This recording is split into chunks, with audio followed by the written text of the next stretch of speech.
Bonjour à tous et à toutes, très heureuse de vous retrouver en ce mercredi 7 mai 2014, Mandela Show qui démarre sur la fréquence 96.6 à Dakar et sur www.safirfmtv.com, une émission synchronisée aujourd'hui avec la station de Sali, Safir FM.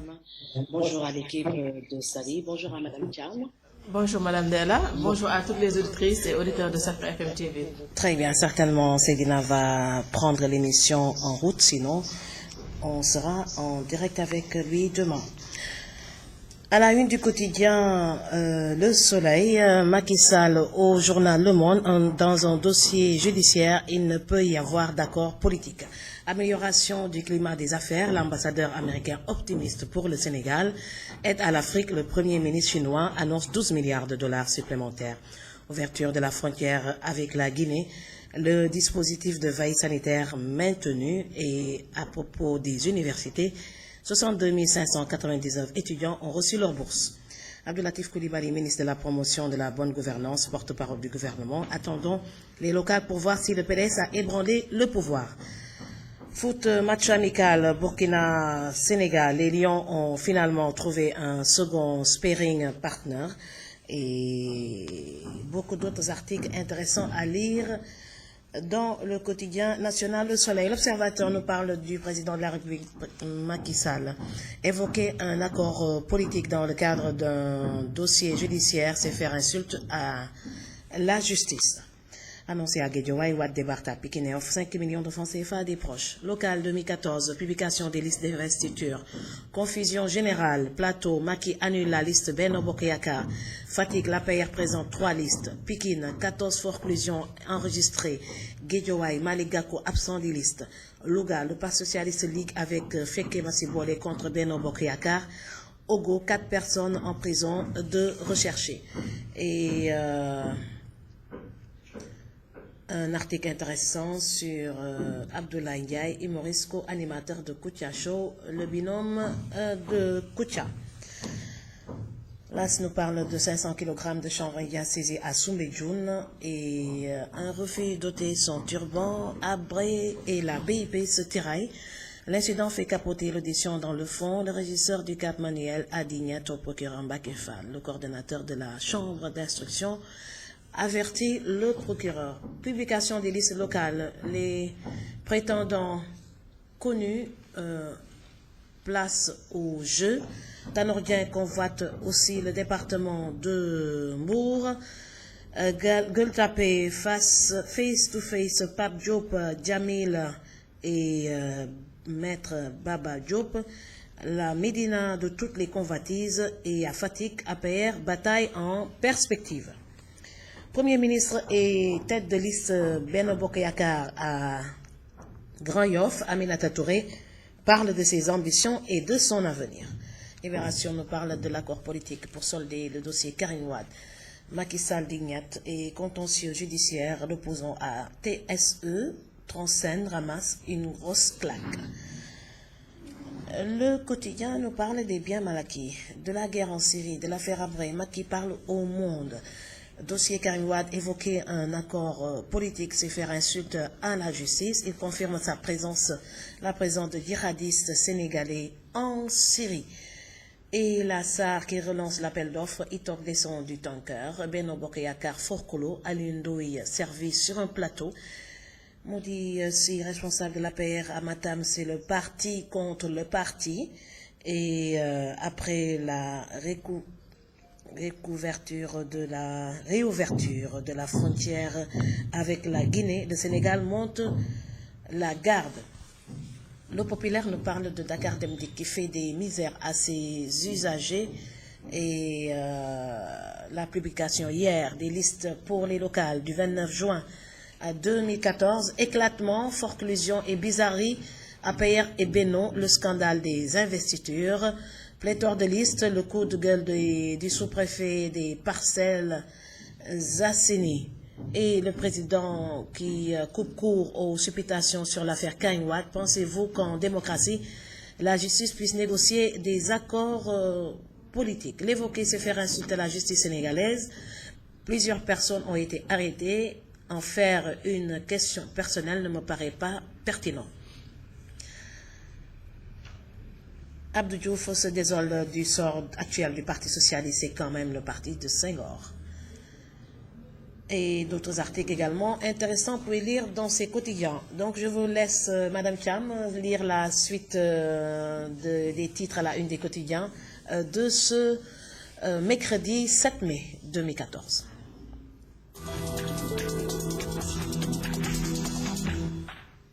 Merci à tous les auditeurs et auditeurs de SafeFM TV. À la une de la tribune, construction du mur de la honte sur la corniche, comment l'ambassade de Turquie met Dakar en danger. Elle est sur une conduite de pompage des eaux usées. Les SICAP, HLM, Médina et Fan Résidence exposés. Macky Sall freine les médiateurs. Il ne faut pas insulter la justice. Protection des données personnelles, Sonatel et Tigo mise en demeure. Daouda Faye, ancien DG d'Africa-Mer, c'est de l'intérêt du Sénégal de signer des accords de pêche. Société Al-Khairi, Oumar Sarr épouse une amie du député Fatou Cham. Politique toujours, Niari Tali, pas de droit, Wad continue des Dokhantou. Braquage à Grand Yoff, Tcherno, le chef du gang est aussi un jet-setter. À la une de Tribune Sport, le CNG donne raison à Zos, il n'est pas interdit de casser des doigts. Guigui compte faire appel. OM, Diawara encensé par Anigo, Brésil, Scolari abat ses cartes. Ligue 1 avec la TAN, Paris enfin sacré. Chelsea, Mourinho voudrait s'appuyer sur Courtois. Transfert, le Barça prêt à se séparer de 13 joueurs. À la une de Direct Info, remaniement ou séparation à coup de balai du chef, c'est dit Ted que Macky va sabrer. Maître Wade à Pékin Ouest, le pape de Sopi s'offre un bain de foule. Macky répond à Wade sur l'affaire Karim. Négocier un accord, c'est faire insulte à la justice. Ali M. Kamara, CNSA, sur l'insécurité alimentaire, le Forum civil a fait une erreur grossière. Arriéré de cotisation à l'IPRES et à la Caisse de sécurité sociale, suspension des primes. Dakar Demdik sur une piste brouillée. Aziz Ndiaye, promoteur de lutte, Balagay 2 et Bombardier, ce sera bien le 9 juin. À la une de Siwol, arène politique, pourquoi Wade calme le jeu? Tchernolo, ancien ministre et président de l'APD, la traque aux biens supposément acquis n'est pas une demande sociale. Toujours pour les locales, à Kaolack, Maria Massar est ici accusée de clanisme. Commission des données personnelles, Sonatel et Tigo mise en demeure. À la une de l'enquête, industrie chimique du Sénégal, un géant à l'agonie, la dictature des Indiens, un dirigeant, Macky et Wade doivent s'expliquer. Incident au CAI hier, après un turban, Mbacké Fall le renvoie. Foncier sur la corniche ouest, Aïdara Silla et Atepa dans le viseur de l'État. Toujours pour les locales, Gueule Tapée face Koloban, Medina.e, etc. Des batailles en pagaille. Mamadou Diouf, historien, pourquoi la magie Wade opère encore? À la une de Wasport, conflit autour d'un match amical à Ouaga. Comment Burkina-Sénégal a failli capoter? Lutte, perdre devant le roi coûte cher. Le mauvais sort qui poursuit les victimes de Balagay 2. Seul Modulo y a échappé. C'est peut-être mystique. FC Barcelone mistigèle le renouvellement de son contrat. Basket, Coupe Saint-Michel, parfait à chiffon, 5 titres et un record. À la une de Stade, le quotidien du sport, NBA saison régulière 2013-2014, Gorguidien, 6e meilleur rookie. Espagne et Angleterre, match en retard, 18h, Real de Madrid, Real Valladolid. Madrilène et Citizen face à leur destin. Cara Mbodj, défenseur des Lions, pas la peine d'aller à la Cannes-Si. Burkina-Sénégal le 21 mai à Ouaga. Giresse tient son second match amical. Coupe du Sénégal, tirage 8e de finale. Giraffe Casa, remake de la finale de 2013. Voilà la suite.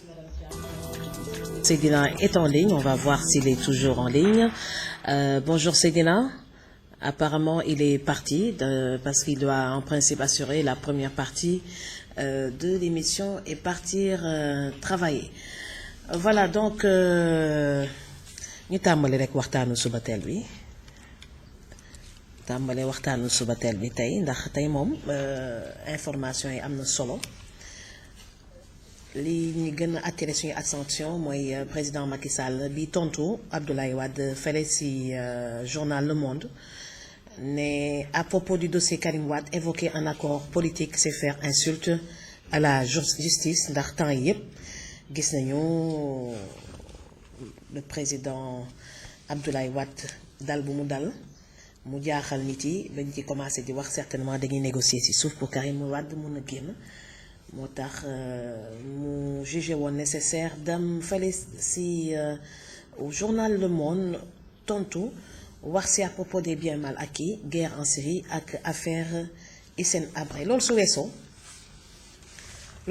journaux yi nag moom tey ñëpp nag ñëw nañu ci la publication hier des listes pour les locales du 29 juin ñu ràññee ci lu bëree bëri lu ñu ci jot a ràññee mooy daanaka mooy lu journaux yi wax confusion générale éclatement forclusion et bizarrerie daanaka à propos d'éclatement APR ci boppam dafa xaw a ñàkk déggoo à la base fële ci Fatick 3 listes APR la ñu mujj déposé foofu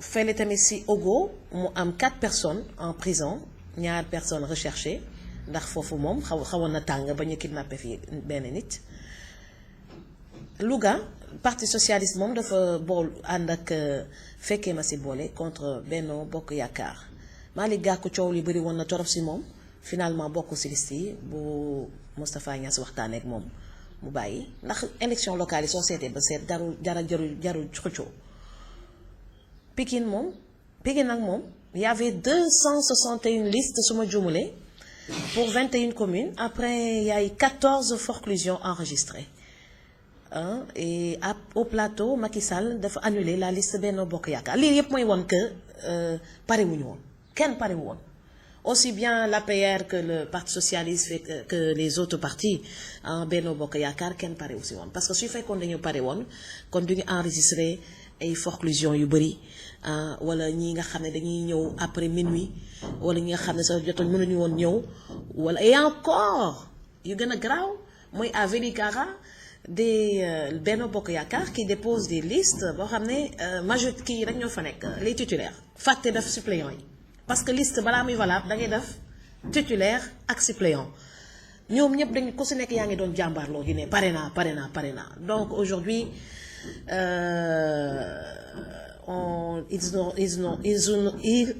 ils ont tous fait mis devant le fait accompli nañu que pare wuñu woon waaw ndax suñu pare woon duñu gis éclatement wu liste yi benn parti déposé 3 listes ndax ñàkk juboo à la base suñu pare woon forclusion du am suñu pare woon duñu gis parti socialiste APR ni nga xam ne parti socialiste ak fekkee ma si boole contre Benno Bokk Yaakaar il y a eu beaucoup de bizarreries sur le dépôt des listes. Bon, le 29 juin 2014 bii di ñëw nag moom on va voir les résultats ndax ces élections locales c'est l'affaire des investis maanaam ñi nga xam ne dañ leen jot a investir man à la limite comme quand on parle de Mandela Show de temps en temps damay joxe sama position personnelle à la limite sax yàlla moo ma si génne ndax Fatick lañu ma xëccoon ñu waxtaan bay waaj a juboo finalement je fais pas partie des listes c'est derrière nous li am importance mooy li nekk ci kanam mooy les locales et la présidentielle à préparer yàgg naa di wax que je suis alliée et candidate donc candidate aux législatives et la présidentielle 2017 donc on a 3 ans pour préparer cette affaire léegi li ci des mooy Sénégal yëpp dineen seetaan léegi lan moo nar a xew 29 juin bi di ñëw su ñu demee ba plateau fu Macky Sall dëkk mu jël responsabilité annuler la liste Benno Bokk Yaakaar xamal ne kon c'est grave plateau fa la palais présidentiel ne loolu benn signe bu garaaw la fi président de la république dëkk mu annuler sa propre liste bàyyi kook ñeneen ça veut dire que foofu la ñàkk pare mën a yem ñu dem Fatick après déposer 3 listes loolu dafay wane ñàkk jubóo à la base. Ce qui se passe actuellement dans ce pays est extraordinaire. Les gens bennoo bi ñuy wax alliés yi ñuy wax à la limite mën nañu wax c'est entre 3 personnes, hein. Le président de la République Macky Sall, Moustapha Niasse de l'AFP, Tanor Dieng du Parti socialiste. Foofu moom les deux yi ma mujjee cité léegi ñu ngi accroché wu foofu Benno existé na mais à la base il n'y a jamais eu de Benno à la base. Et aujourd'hui les différentes listes déposées aux différentes préfectures montrent que ñàkk déggoo rek moo am si à la base. Et ça c'est pas possible. mënuñu nit yi mënuñu bokk même parti wala même coalition te duñu déggoo soo demee ba ne coalition rek jeexal na wax donc il faut nga sacrifier sa bopp da ngay sacrifier mënuloo nekk dans une coalition bëgg am lépp c'est pas possible. Par contre soo nekkee ci benn coalition da ngay bàyyi am lu bari looy bàyyi am lu bari looy jomm coow sa waruñu la ci seen ah mais là les gens sont prêts à s'entretuer pourquoi? Mais les conseillers municipaux qui sont chargés participer à la gestion de la mairie n'ont que des indemnités de transport. On leur rembourse leur transport. Parce que coow li xam nga dafa am loo xam ne bataille yoo xam ne dafa jar a xeex dafa am yoo xam ne jaru xeex. Les maires à la limite il y a que les maires n'avaient pas de salaire. C'est avec le président Abdoulaye Wade c'est léegi maires yi ñu jox leen ay indemnités ils se retrouvent pour certains entre 500 000 et moins et 700 800 000. Ils n'ont pas de budget conséquent. Peut-être avec l'acte 3 de la décentralisation, ils auront encore suffisamment de budget pour pouvoir faire face aux problèmes des populations. Parce que les maires, les maires, ils reçoivent tellement de demandes sociales toute la journée. Les ministères de la Santé et de l'Action sociale, les gens s'orientent vers les mairies. Ils reçoivent les jeunes, les femmes, les personnes 3e âge, les demandes sociales, les bourses. Hein? Ils n'ont pas suffisamment d'argent pour faire face. Donc, c'est l'acte 3 de la décentralisation. Je pense qu'avec l'acte 3, on va assister à une redistribution des ressources financières sénégalaises pour permettre aux différents maires qui vont venir de pouvoir faire face aux problèmes des populations. Parce que coow li lan la coow li mooy naka la ñuy def ba développer suñu cité ah donc de manière locale jarto coow. Par contre am na ñoo xam ne jaral leen lu ne parce qu'ils n'ont pas de travail amuñu liggéey dañuy dugg ci politique bi te amuñu benn liggéey léegi nag benn poste conseiller wala benn poste maire mu jaral leen lu ne parce que soo leen ko jëlalee rek ils vont se retrouver avec rien. Et c'est ça on doit assainir la politique au Sénégal. Les gens doivent avoir d'abord une qualification professionnelle avant et faire également de la politique. Mais ils n'ont pas de qualification professionnelle. Après bëgg a def politique, eh ben ils vont kidnapper. C'est les kidnappeurs qui fan ngay gisee un professionnel qui va kidnapper quelqu'un pour l'empêcher de déposer des listes. C'est pas possible.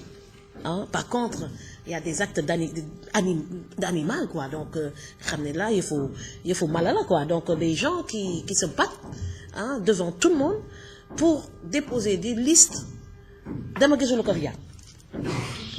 fi jaar franchement loolu su fa jógee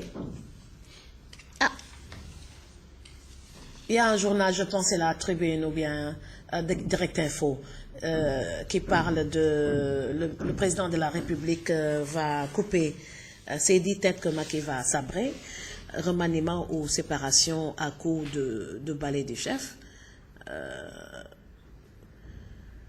Va sabrer quand? S'il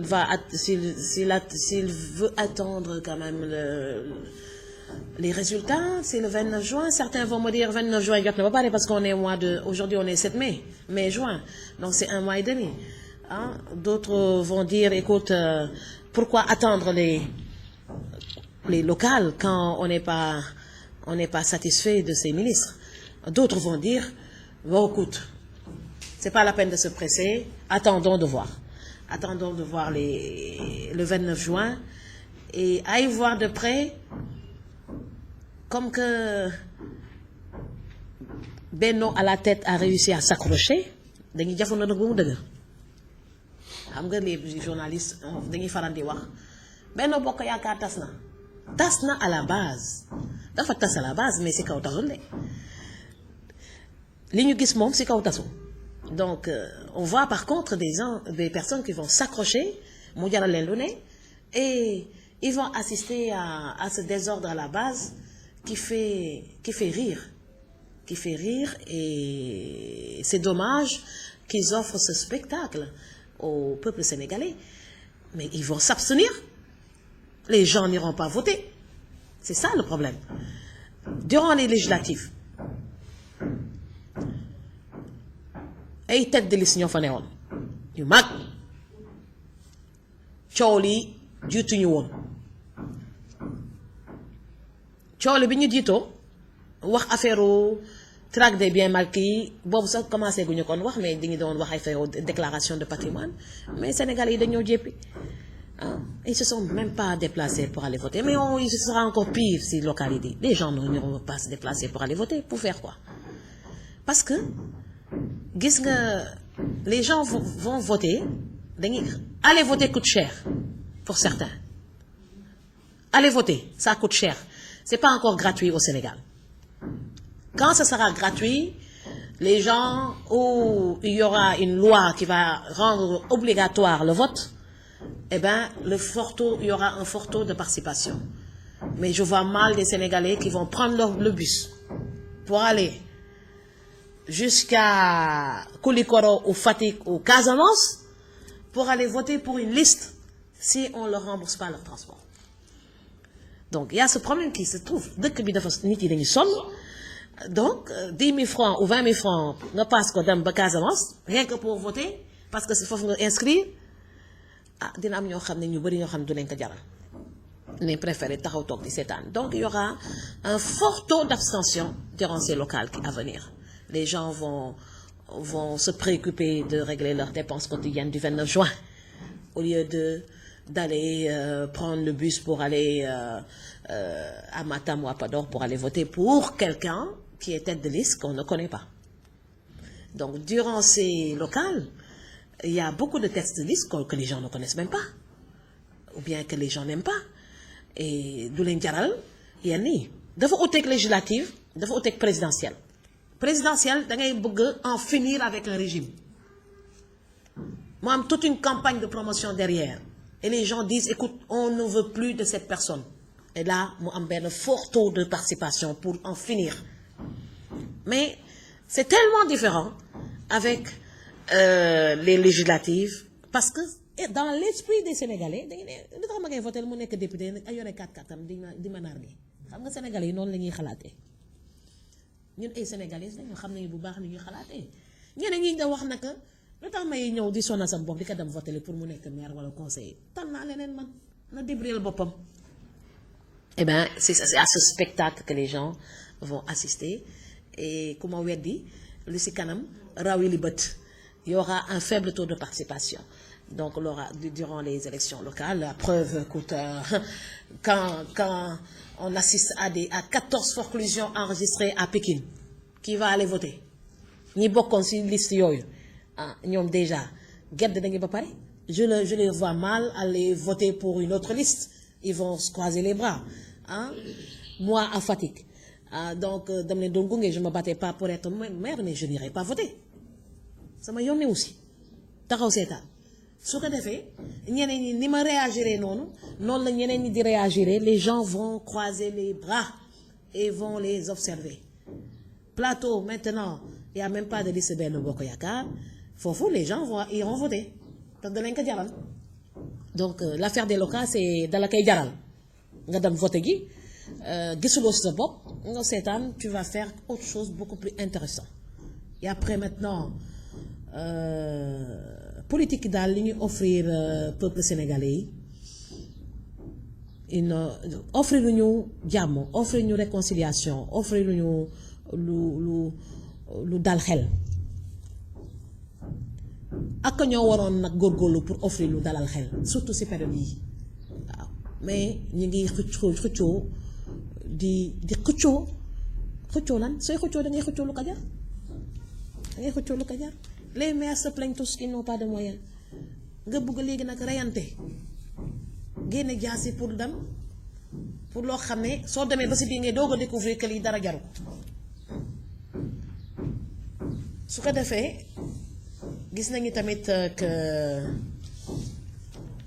Aminata Touré moom tête de liste la Benno Bokk Yaakaar à Grand Yoff et puis dans l'AS mi ngi parler de ses ambitions et de son avenir donc ñëpp a ngi xool Grand Yoff comment ça va se passer ñëpp a ngi xool su perdee Grand Yoff ça va être dramatique pour lui su gagné Grand Yoff ça va être quelque chose de bien pour elle parce que elle a pris beaucoup de risques en étant premier ministre ak tête de liste Benno Bokk Yaakaar. Alors là elle a pris beaucoup de risques foofu nag ma taxaw fa tuuti ndax bi ñuy votel Macky Sall ñëpp jóg votel Macky Sall pour rupture, non à un président chef de parti, non au cumul de mandat ñëpp dañuy xeex pour loolu, non à un troisième mandat, séparation du pouvoir pour une liberté de la justice. La liste est tellement longue moom nag mu ñëw yokk si je vais réduire mon mandat de 7 ans à 5 ans moo ko si yokk kenn yokk ko si ndax le mandat était de 7 ans, c'était un septennat. Maintenant il prête le flanc quoi. Donc dafa am loo xam ne élection locale yi dafa wane lu bëri quoi, dafa wane lu bëri li fi amoon rek moo fi continuer di amaat ah xuloo yi fi doon am moo fi continuer di amaat ñu bu ko wéyal ah et je trouve ça vrai franchement dommage quoi. Donc le cumul de mandats, on doit se battre contre un cumul de mandats. Sénégalais yi am nañu xarañ boo xam ne ku si nekk mun nañ ko tas kii nekk fële kii nekk fële kii nekk fële koo xam ne munul nekk Géejawaay toog fa bu xarul ne toog fu ne da ngay nekk maire Géejawaay. Un exemple que je viens de donner koo xam ne sa Fatick doo fa mën a toog 24 heures sur 24 toute l'année pour toppatoo préoccupation des populations c'est pas la peine ngay xaru ne da ngay nekk maire de Fatick. Maire yi ñi nga xam ne dañuy dëkk ñi fa dëkk ñoom ñoo war a nekk maire maintenant ñi fa nga xam ne dëkkuñu fa mun nañu ñëw rek bokk ci conseil municipal bi gunge leen mais un maire doit habiter ci localité fu mu dëkk.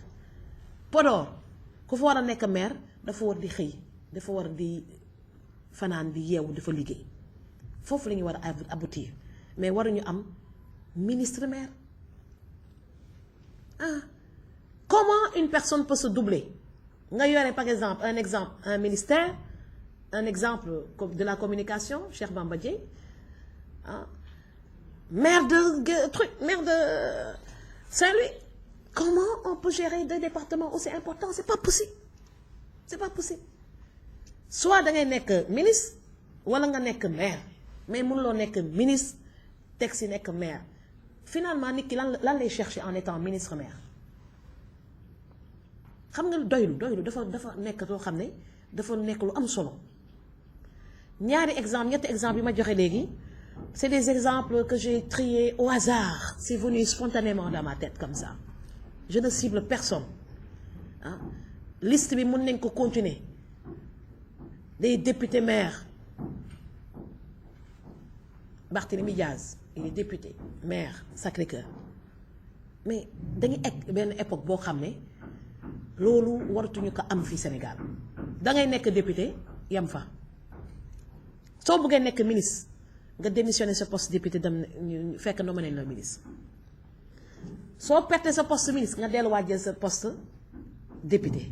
Premier ministre France bii passé moo doon premier ministre woon bi nga ko foolee démb la delluwaat assemblée nationale Pour ceux qui suivent l'actualité internationale, il est revenu à l'Assemblée nationale, dans la commission des affaires étrangères. Hein? Donc il n'y a pas de honte d'être dégradé. Hein? On avait vu Souleymane Ndéné Ndiaye était Premier ministre, mais après Bokk na si député yi, le 2012. Il avait même tenu à aller à l'Assemblée nationale, et après le libéré postam. Parce que su fekkee da nga choisir ne dangay dem beneen dëkk pour jàngi anglais pour dami dafi leneen sa poste député mais bàyyi ko keneen koo xam ne mun na ko def loolu la def ah Pape Diop il a été élu député mais après dafa libéré postam jox ko ñi nga xam ne am nañ kàttan am nañu temps pour toog à l'hémicycle bokk à toutes les commissions sinon kenn xamul finalement ça ressemble à de la provocation parce que liggéey ministère métti na benn façon métti boo xam ne mënuñu ci boole lenn liggéey président de la république métti na benn façon métti boo xam ne kenn mënu ko boole ak gérer ko parce que regardez-moi ce qui s'est passé mais le président de la république a de la peine pour imposer son autorité mais c'est catastrophique les gens même défient le président. Il y a dans certaines zones où on sait très bien que c'est le président qui ne voulait pas. Am na yenn zone yoo xam ne on sait que n'a pas hésité à barrer la route à Benno Bokk Yaakaar au plateau. Il a imposé certains dans certaines localités. Il n'a pas accompagné d'autres dans d'autres localités. Mais si on part jusqu'à ce que à Fatick qu'il y ait 3 listes ñoom ñëpp ñu jógee ci APR. Mais c'est catastrophique. C'est catastrophique. Déposer liste dafa yomb ñëpp mën na déposer liste pour ñu amul parti da ngay dem rek ab benn récépissé doo sa liste titulaire suppléant respecter parité bi ñu doog ko accepter soo ko respecté wulee benn préfet du ko accepter soo déposer liste titulaire te déposer le suppléant tamit kenn du accepter sa liste kon loolu ñiy def politique ñëpp mën nañ ko. soo gisee ñenn yi defuñu ko parce que dañ ko jomm waaw man particulièrement j'étais en train de confectionner ma liste mais biñ ma invité dama ne amoo benn problème dinaa bàyyi ñu ànd liggéey à la fin maintenant si je remarque que c'est Ndella qui en principe qui gêne la personne de Ndella qui gêne eh ben Sénégal yëpp xam nañu que day gêner au niveau de l'APR et je trouve ça dommage du ñëpp nag lay gêner à l'APR parce que la décision a été terrible pour certains bon pour d'autres ils ont tout fait pour que Ndella bañ a nekk ci liste yi loolu c'est pas un événement donc ce qui se passe dans ce pays lii mooy xaleel yoon yi nag nouvelle génération bi waaw les jeunes qui ont 18 ans qui sont en train de voir ces spectacles sabre bi moom dina tomber en 2017 il y aura 2 élections législatives et présidentielles il y aura d'énormes surprises mënta ñàkk d'énormes surprises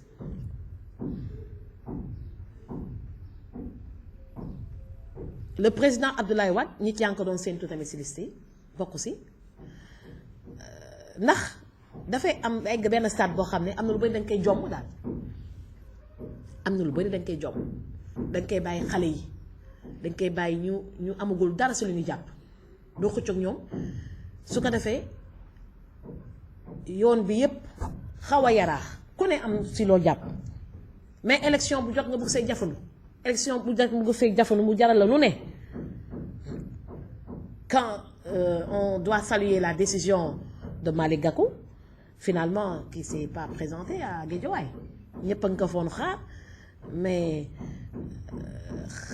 dégg-diggal préféré bañ a présenté parce que dara jaru ko fi Guédiawaye les résultats de tout le monde attend les résultats de Guédiawaye tout le monde attend les résultats de Pikine tout le monde attend les résultats de Fatick les résultats de Médina Plateau bon personne n'attend et également les résultats de Grand Yoff de Matam de Podor un peu partout fu coow amoon rek ñëpp a ngi leen di seetaan waaw Saint-Louis également xaw na yëngu mais defe naa kenn déggu leen ci coow yu metti Saint-Louis kenn déggu leen je pas en tout cas moi j'ai pas entendu bu baax mais partout quand même il y a eu des tiraillements et on trouve ça vraiment dommage waxtaan bi nag moom fii laa koy tëjee bàyyi madame Thiam moom tamit waxtaan tuuti le temps que ñu bàyyi programme bi continuer.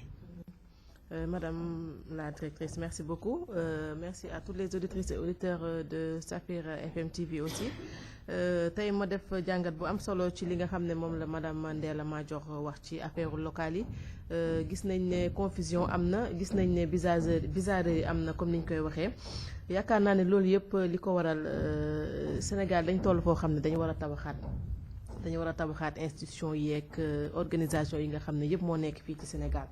Pour man dynamique organisationnelle mais également une organisation de rupture am par rapport à li nga xam ne moom lañ doon gis su nit ñi sénégalais yi population bi suñu gisee loolu dañuy am confiance bi dañ ko war a renouveler le président Macky Sall mais il faut que mu am rupture d'abord su rupture amee nag mu am dynamique d'organisation ñu xool nan lañ ñuy tabaxaatalee par exemple parce que mairie dafa am solo madame la directrice mairie pour man nouvelle donne la war a nekk ñu dooleel ko ba nga xam ne demande sociale bi dinañ ko mën a réaliser te duñu yegg par exemple ci gouvernement wala ci ministère c'est important donc localité yi ay pôle de développement la war a nekk donc mairie yi ni ñu koy tabaxee ni pour man amul sens amul njëriñ à chaque fois suñu nommé benn mairie 5 ans après wala 4 ans da ngay gis population bi duñ gis njëriñ bi donc loolu yëpp nag président de la république moo war a jël décision tabaxaat réew mi tabaxaat ko ndànk par ndànk local yi pour man dafa am solo lool donc na nit ñi jël seen responsabilité ñu dem voter mais nañ xool aussi kan la ñuy voter ku dëkk ci gox bi am personnalité bi am responsabilité ñu mu leen ne ni kii suñ ko dénkee seen réew yaakaar naa ne wala seen gox-goxaan dina ci def lu am solo donc maa ngi ciy ñaan président de la république ñu xoolaat tabaxaat population bi aussi ñu def jël confiance bi joxaat ko moom it mu xam ne population bi am na lu bëri lu ñuy xaar ci moom la demande sociale elle est là elle persiste nit ñi sonn nañu donc suñuy wax nga xam ne nit ñi désespéré nañ donc moom moo mën a rétabliraat situation boobu donc j'espère que mu ngi déglu émission bi ne ci def jàngat bu am solo parce que waxtaan bi dafa am solo damay ñaan population bi nit ñi déglu Mandela Show di woote di participer di joxe seen xalaat c'est important parce que xam-xam moo fi génn ku déglu madame la directrice xam ne xam-xam moo fi génn développement réew bi moo la yitteel donc c'est important on a besoin de personnalités comme vous donc vraiment ngàcce gàllaama donc ñu ngi xaar aussi autorités yi aussi ñu def même chose di communiquer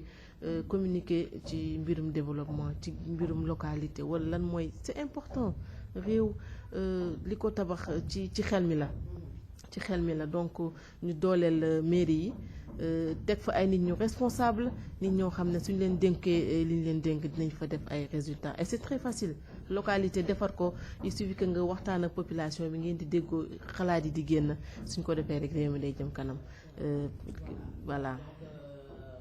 am na solo donc mairie warul am xëccoo parce que xëccoo bi suñ amee ci liste yi rek loolu moo nar dafa refléter li nar a xew après donc ndax nit yi suñu déggoowulee dañuy dem après daje ji ci conseil municipal bi voilà suñuy fan la ñuy daje ils auront même du mal à choisir leur maire après